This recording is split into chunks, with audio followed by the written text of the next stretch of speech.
कृष्णाय वासुदेवाय हरे परमात्मने प्रणत क्लेशनाशाय गोविंदाय नमो नमः। कार्तिक महात्म्य 17वां अध्याय। नारद जी बोले, महादेव को पराक्रमी देख, अपनी माया से शिवजी को धोखा देने के लिए जलंधर ने पार्वती का रूप बनाकर रथ के ऊपर बांध ली और सिंह निशुंभादि दैत्य उसको मारने लगे। शिवजी पार्वती को इस प्रकार रोते देख अपने बल को भूल सिर नीचा करके खड़े हो गए। तब जलंधर ने 3 बाण शिवजी की छाती, पेट और सिर पर मारे। विष्णु को बताने पर शिवजी उसकी माया को जान ज्वाला में भयंकर रूप बनाकर आए। शिवजी के इस महाभयंकर रूप के सामने दैत्य न टिक सके, 10 दिशाओं में भाग गए। तब शिवजी ने शुंभ निशुंभ को श्राप दिया कि तुम मेरे युद्ध से भागे हो, इसलिए पार्वती के हाथों से मारे जाओगे। तब जलंधर ने तेज बाणों की वर्षा करके पृथ्वी को अंधकार से ढक दिया। जब शिवजी ने उसके बाण काट दिए तब उस जलंधर ने नंदी के एक परिघ मार दी। उससे लगने से बैल युद्ध भूमि से भाग गया।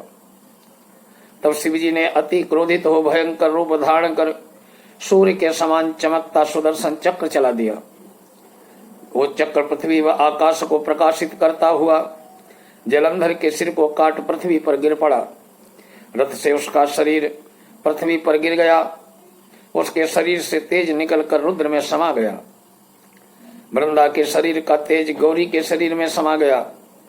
इसे देखकर ब्रह्मादिक देवता शिव को प्रणाम कर विष्णु का हाल कहने लगे कि हे महादेव, आपने देवताओं की शत्रु से रक्षा की, परंतु एक बात पैदा हो गई कि शत्रु से रक्षा की। वृंदा की सुंदरता से विष्णु भगवान मोहित हो गए, उसकी चिता की रज लगाकर वहीं लेट रहे हैं। रुद्र बोले, देवगण विष्णु का मोह हटाने के लिए योग माया की शरण में जाओ, वो तुम्हारा कार्य अवश्य पूरा करेंगे। नारद बोले, एक कहकर अपने गणों सहित शिवजी अंतर ध्यान हो गए। देवता योग माया की स्तुति करने लगे। देवता बोले, जिसके शरीर से सृष्टि की पालन नाश करने वाले सतोगुण, रजोगुण और तमोगुण तीनों पैदा हुए, जिसकी इच्छा से संसार की उत्पत्ति और नाश होता है, उस मूल प्रकृति को हम नमस्कार करते हैं। जो प्रकृति 23 गुणों के उच्चारण की जाती है, संपूर्ण जगत में व्याप्त है, उसे हम प्रणाम करते हैं। जिसकी भक्ति करने वाले पुरुष सदा दारिद्र्य, भय, मोह, तिरस्कार से दूर रहते हैं, वो मूल प्रकृति को हम प्रणाम करते हैं। इस प्रकार स्तुति करते हुए देवताओं ने आकाश में एक तेज मंडल को देखा। उस समय एक आकाशवाणी हुई। शक्ति बोली कि मैं 3 प्रकार से 3 गुणों में रहती हूँ, गौरी, लक्ष्मी और सरस्वती। इनमें रजतम और सत्यम तीनों गुणों का आश्रय मैं ही हूँ। हे देवताओं, वही तीनों तुम्हारा कार्य पूर्ण करेंगी। नारद जी बोले, देवताओं के देखते देखते वो तेज अंतर ध्यान हो गया। देवताओं ने आकाशवाणी के अनुसार गौरी, लक्ष्मी और सरस्वती के पास जा उनको प्रणाम किया। वे तीनों भक्त वत्सल देवी देवताओं को शरणागत देख उनके लिए बीज देती हुई बोली कि इन बीजों को विष्णु के पास जाकर मिट्टी में बो दो, तब तुम्हारा कार्य पूरा हो जाएगा। नारद जी बोले, हे राजन, देव और सिद्धों के समूह ने प्रसन्न हो उन बीजों को वृंदा की चिता भूमि में, जहाँ विष्णु भगवान दुखी हो विराजमान थे, बो दिया। और सत्य वाक्य का महात्म्य बताया है। जो कोई इसे पढ़ेगा, सुनेगा, और स्वर्ग को प्राप्त होगा। जो कोई इसे एकाग्रचित्त मन से सुनेगा, उसे विघ्न नहीं सताएंगे। पुत्रहीन पुरुष को सुनेंगे तो पुत्र की प्राप्ति होगी। श्री पद्म पुराणे कार्तिक महात्म्य 17वां अध्याय। श्री कृष्णचंद्र भगवान की जय। नारद जी बोले, राजन, उन बोए हुए बीजों से 3 वनस्पति हुई। धात्री से आंवला, मालती और तुलसी। सरस्वती के बीज से धात्री, लक्ष्मी के बीज से मालती और गौरी के बीज से तुलसी उत्पन्न हुई। उस समय विष्णु स्त्री रूपी वनस्पतियों को देख वृंदा के रूप को देखा तो उठ बैठे। कामातुर विष्णु ने प्रेम पूर्वक उन्हें देखा, तब तुलसी और धात्री उन्हें देखने लगी। लक्ष्मी ने ईर्ष्या करके बीज दिया था, अतः उससे उत्पन्न स्त्री लक्ष्मी से ईर्ष्या करने वाली हुई। इस कारण उसका नाम अति बर्बरी रखा। वो निंदित हुई।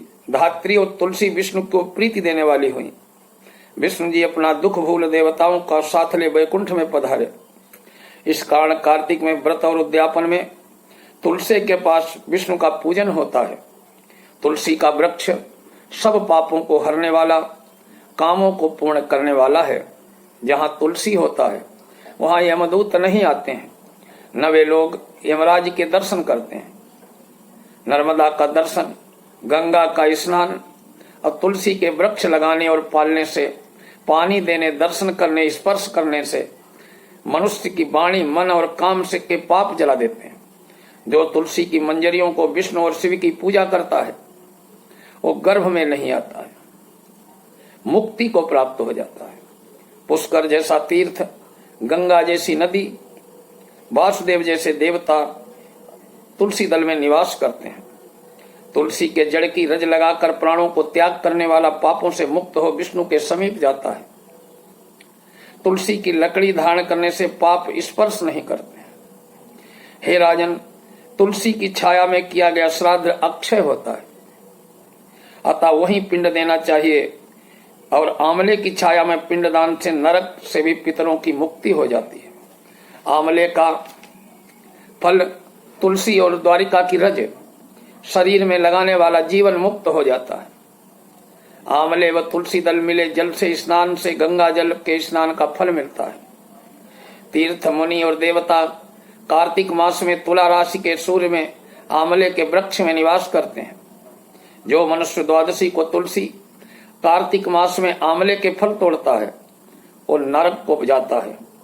जो व्यक्ति कार्तिक मास में आंवले की छाया में अन्न खाता है उसके वर्ष भर के पाप नष्ट हो जाते हैं।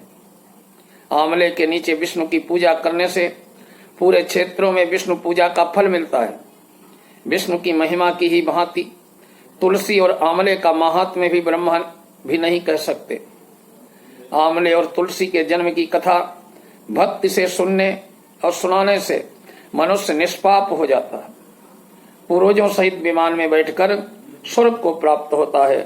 बोलिए लक्ष्मीनारायण भगवान की जय।